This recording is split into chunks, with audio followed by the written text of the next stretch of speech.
So I just recorded the whole thing.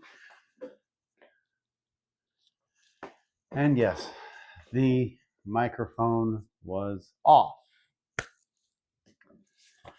I'm going to speed run this episode. It's not a great episode. I remembered it more and more as I was reading through my notes the last time. Yo-yo, I keep thinking I want a yo-yo, whatever. Can I say I get the insta-dust staking thing, but it does sort of lessen the threat. Yeah. Vampires, as far as I have researched them, generally insta-dusting when being staked is Buffy exclusive. And I get what they were doing it for in context. They're not trying to make a bunch of vampire characters that keep coming back, and it would be gruesome for Buffy to decapitate every single one she kills.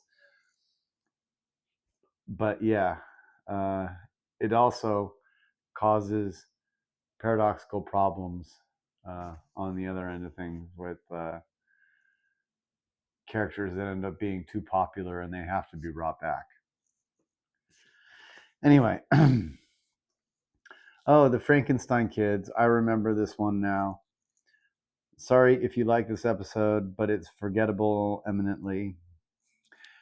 There's a whole bit with, I believe, if I remember correctly, Buffy says, "I fear you" to someone. And I can't remember if it was Xander or Cordelia, but it was someone that when I was hearing it, I was thinking, yeah, that's an appropriate reaction. Because the people on this show, by and large, are terrifying if you really put any thought behind it, the whole episode going to be about Giles' sexual immaturity. Well, he is a Joss Whedon character and a he, so sexual immaturity kind of intrinsic to anyone Joss Whedon creates or even has a say in the development of in specific movie. You know how depressing it is that the more I watch Marvel movies, the more I really kind of start to resent them in general.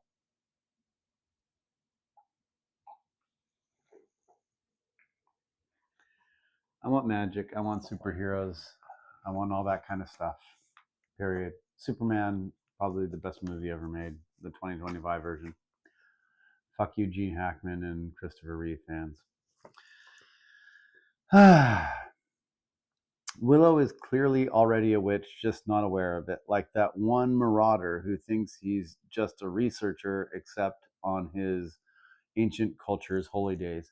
Stefan of Warwick went on a whole spiel in the last time I went through this, and don't want to do that this time because last time it ran long anyway. So yeah, Book of Madness, first edition, I believe, or it might have been a second edition. The second edition of Mage might have already come out when it came out the first time, and then there was a revised edition that I don't think had the same characters presented. It didn't have the Butcher Street regulars anyway. Marauders, fuck yeah. Bye, die. No one's going to get that, and the people who will be like, oh, yeah, maybe we should kill Emily. Zombies. Oh, wait, no, wait. The one with the weird hairy chin, gross. There's one of the Frankenstein kids that's like the incel chin beard thing. It's really gross. Can we deal with my pain here? Cordy, there, Giles. Cordelia is one of the dumbest characters in the entire history of the series. And outside of very specific moments, I would rather not have to see her on screen. But she has specific moments and specific lines that her actress just embodies the combination of depth and vapidity that is just breathtaking. And it's lovely and it's wonderful. And if her character were better written, she probably wouldn't have been one of the better characters. But as it is, she's one of the worser ones. Worser ones. Oh my God, 12 years with that hillbilly Nazi bitch has worn off on me, hasn't it? If I say, what was it? What was the grammatical nightmare she used to use all the time? Oh, never mind. I gotta focus. I gotta focus. I've got a bunch of stuff, and we're already more than halfway through. Zombies is a nebulous term even then when the show was on. Dawn of the Dead, Army of Darkness, etc., etc. Pretty sure Giles is reductive here. He is. Zombies have always been so widespread in their application and their nature and their abilities as to make zombie a meaningless term. You got like voodoo zombies, like, they're living beings. You got like D&D zombies that are like, they don't even eat brains. You got like munchers from that Simpsons episode. You got the fungus ones. You got like the fast zombies. Zombie is a blanket term. It's no more specific or useful than human at this point in time. Inability to use keys is the dumbest trope. Hand in garbage. Why would Cordy climb into a dumpster? She finds a hander in the garbage, and it's like, why would she get in the dumpster in the first place? In that scene, it doesn't make any sense for her to get in the dumpster. Frankenkid's mom reminds me of the albino in The Princess Bride, purely on an aesthetic level.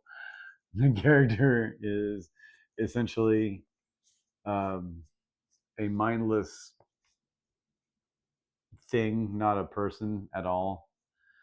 And the albino is so much more. Why do all the youths in this show sing and reference songs their grandparents would have loved in their youth? My girl. Miss Calendar is my father. It does have some great lines. Maybe that's why I liked it, right? That chin hair makes me want to hurl. Why is Cordy ever alone? Why is she alone? Why does she let people leave her alone? She's always a target. Why does she do that? It's frustrating as hell. Attempted intellectualization of athletics, hate sports, yuck. Ultimately, the story is about how athletes get away with anything unless someone outside the system stops them. Very much outside of the system, but none of you will let me have any power. So, can't do anything about it. You made your bed. You're going to kill me in it, and you don't care. Also, athletes are in the end very pathetic. They're pathetic people. Again, could really do with a reduction in the interpersonal dramatics. The characters' obsessions with each other really bore me. I don't look that good in direct light.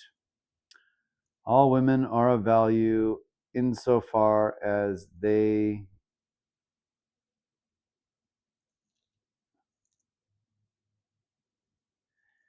RECCTE. I don't know what I meant to put there, but it was probably something along the lines of procreate, because yes, this show does definitely